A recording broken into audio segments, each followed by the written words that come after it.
Update देने वाला हूं कि राहुल गांधी ने संविदा कर्मचारियों के बारे में क्या कहा।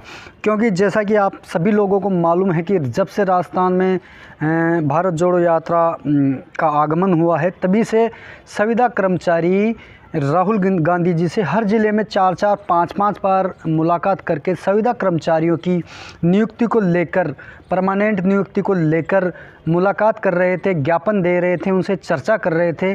तो उसी को लेकर जाते जाते राहुल गांधी जी की जो यात्रा है वो हरियाणा में प्रवेश कर चुकी है। तो जाते जाते राहुल गांधी जी ने संविदा कर्मचारियों को लेकर क्या कहा, इसी को लेकर हम आज चर्चा करेंगे। और तो अब आपसे मेरा यही निवेदन है कि ऐसी ही जानकारी के लिए प्लीज़ मेरे चैनल को सब्सक्राइब करें, वीडियो को लाइक करें, कमेंट करें और शेयर करें ताकि जानकारी और लोगों तक भी पहुँचे। अलवर में संविदा कर्मियों ने किया राहुल गांधी का स्वागत। राजस्थान के संविदा कर्मचारियों का लंबा संघर्ष खत्म होता नजर आ रहा है।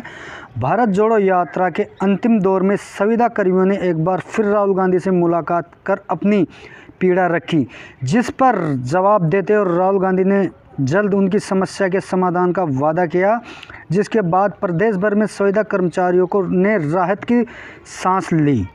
संयुक्त संविदा मुक्ति मोर्चा के प्रदेश अध्यक्ष शमशेर खान ने बताया कि झालावाड़ से लेकर अलवर तक हमने कई बार राहुल गांधी से मुलाकात की। इस दौरान हमने उन्हें कई बार अपनी समस्याओं से अवगत करवाया। आज जब यात्रा का अंतिम पड़ाव चल रहा था, तब हमने उनका स्वागत कर उन्हें एक बार फिर से अपनी समस्या बताई, जिस पर उन्होंने जल्द ही हमें नियमित करने का वादा किया है।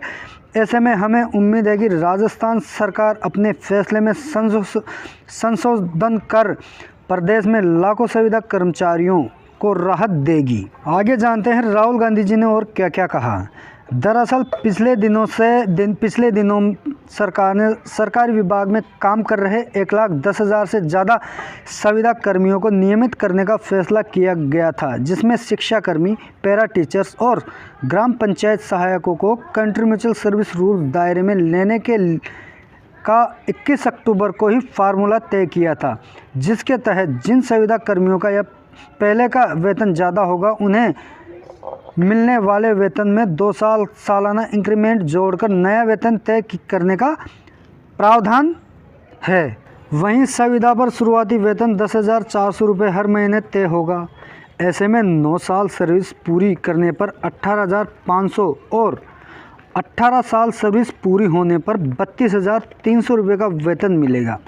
इसके साथ ही जिन संविदा कर्मचारियों का पहले से मिलने वाला वेतन संरक्षित किया गया है, उनकी 9 और 18 साल की सर्विस की गिनती इन नियमों के आने की तारीख से होगी। पहले की सर्विस 9 और 18 साल की गिनती में शामिल नहीं होगी, जिसको लेकर संविदा कर्मी पिछले कई दिनों से विरोध कर रहे हैं और लगातार धरने पर बीकानेर भी बैठे हुए हैं संविदा कर्मी।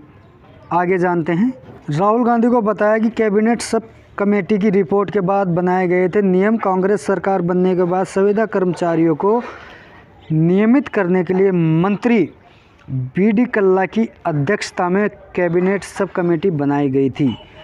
कैबिनेट सब कमेटी की सिफारिश के आधार पर संविदा कर्मियों को नियमित करने के लिए नियम बनाए गए थे, जिसे लेकर राहुल गांधी जी ने संविदा कर्मचारियों को आश्वस्त कर दिया है कि भाई आप बिल्कुल आश्वस्त हो जाइए, आपको नियुक्ति दे दी जाएगी नियमों में संशोधन करके। आगे जानते हैं राहुल गांधी जी को और क्या क्या कहा संविदा कर्मचारियों ने। संविदा कर्मी सरकारी कर्मचारियों की तरह वेतन और पेंशन की मांग कर रहे थे, लेकिन बी.डी. कल्ला कमेटी ने दूसरा फार्मूला निकाला। सरकारी विभागों में काम करने वाले संविदा कर्मियों को नियमित करने के लिए Rajasthan country mutual service rules 2022 बनाए गए। अब इन नियमों के दायरे में संविदा कर्मियों को लिया गया है और वर्तमान में country mutual hiring to service post rule 2022 के तहत ही संविदा कर्मचारियों को नियुक्ति दी जा रही है, जिसका विरोध अपने संविदा कर्मचारी भाई कर रहे हैं। आगे जानते हैं क्या है। सरकार ने बीच का रास्ता निकाला। संविदा कर्मी परमानेंट सरकारी नौकरी और उसी हिसाब से पद और वेतन की मांग कर रहे थे। संविदा कर्मचारियों को नियमित करने के मौजूदा फार्मूलों में संविदा कर्मी सरकार के परमानेंट कर्मचारी नहीं माने जाएंगे, उन्हें संविदा कर्मचारी माना जाएगा। फ़र्क इतना सा है कि उन्हें अब इंक्रीमेंट मिलता रहेगा और उनकी जॉब सिक्योर हो जाएगी। ये फार्मूला बनाकर संविदा कर्मचारियों को पुनः 5 साल के लिए नियमित संविदा पर लिया जा रहा है, अनुभव को जीरो मानते हुए, जो कि संविदा कर्मचारियों के साथ अन्याय है। आगे जानते हैं क्या है। जब सरकारी पद को स्थायी करेगी तब 5 साल में से संविदा पर काम कर रहे संविदा कर्मियों को में से स्क्रीनिंग कर उन्हें ही पद पर परमानेंट करने का प्रावधान है।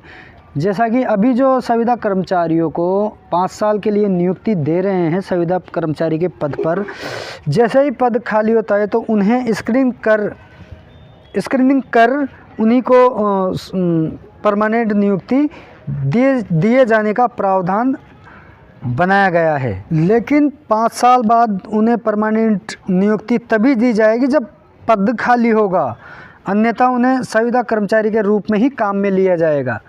राजस्थान में मौजूदा समय में शिक्षा विभाग में शिक्षाकर्मी, पैरा टीचर्स, ग्राम पंचायत सहायक, अंग्रेजी माध्यमिक टीचर सहित कुल 41,423 संविदा कर्मचारी नियमित होंगे। इसी तरह ग्रामीण विकास और पंचायती राज विभाग के और मनरेगा के कुल 18,326 संविदा कर्मी हैं। अल्पसंख्यक विभाग के 5,697 हैं और मदरसा पैरा टीचर्स हेल्थ डिपार्टमेंट 44,833 संविदा कर्मी सहित कुल 1,10,289 संविदा कर्मी नियमित होंगे। लेकिन ये वापस संविदा कर्मचारी के रूप में ही 5 साल तक नियमित होंगे और पद खाली होने पर ही इन्हें नियमित किया जाएगा। ऐसा प्रावधान country mutual hiring to civil post rule 2022 के तहत बीडी कल्ला की अध्यक्षता में नियम बनाए गए थे, जिसका कि राहुल गांधी जी से इन्होंने चर्चा की है और राहुल गांधी जी ने वादा किया है और संविदा कर्मियों को आश्वस्त किया है कि आपके मन मुताबिक ही संविदा कर्मियों को नियुक्ति दी जाएगी, उन्हें परमानेंट किया जाएगा। तो राहुल गांधी जी की तरफ से संविदा कर्मचारियों को हरी झंडी मिल चुकी है। पूर्ण रूप से राहुल गांधी जी संविदा कर्मचारियों की समस्या को जल्द से जल्द समस्या का निवारण करने के लिए तैयार हैं और वो करेंगे। आगे शमशेर खान भालू जी का वीडियो है, तो प्लीज़ वो वीडियो भी देखें और मेरा आपसे नम्र निवेदन है कि मेरे चैनल को सब्सक्राइब करें, वीडियो को लाइक करें, कमेंट करें, शेयर करें, ताकि वीडियो और भाइयों तक, जानकारी और भाइयों तक भी पहुंचे। तो आइए देखते हैं वीडियो शमशेर खान भालू जी का। वार्ड से लेकर के कोटा, बारा, बूंदी, सवाई माधोपुर और अलवर, जगह जगह पर माननीय राहुल गांधी जी को अपनी पीड़ा बताई गई। आज अंतिम दिन जब भारत जोड़ो यात्रा राजस्थान से विदा होकर के हरियाणा में प्रवेश कर रही है, तो आज हमारे 4 साथी माननीय राहुल गांधी जी से मिले अलग अलग तरीके से, और अंतिम दौर से राहुल गांधी जी ने ये कहा कि ये मामला मेरे संज्ञान में है और आपका काम मैं अवश्य करवाऊंगा, ये मैं आपको आश्वस्त करता हूँ।